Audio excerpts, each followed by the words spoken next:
క్లాస్లో కార్తీక్ ఓ కష్టమయ్యే ప్రశ్నకు సమాధానం చెప్పేందుకు ప్రయత్నించాడు.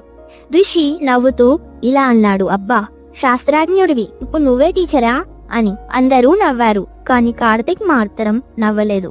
ఆ చిన్న మనసు మౌనంగా బయటికి వెళ్ళింది, కన్నీళ్లు దాచుకుంది. తర్వాత టీచర్ నెమ్మదిగా రిషిని ఇలా అడిగింది, అలా ఎందుకు జోక్ చేశావని. రిషి నవ్వుతూ ఇలా అన్నాడు, మా నాన్న అక్క చెల్లెలతో ఎప్పుడు అలానే జోక్స్ వేస్తుంటాడు టీచర్, అందుకే నేను కూడా వేశాను. టీచర్ రిషి పక్కన కూర్చొని ఇలా అన్నది, రిషి, పెద్దలకి సరదాగా అనిపించిన మాటలు పిల్లలకి గాయంగా ఉండొచ్చు. మనం పెద్దల మాటలను అనుసరిస్తాం, కానీ ఆ మాటలు ఎవరిని తాకుతాయో మనకి తెలియదు కదా.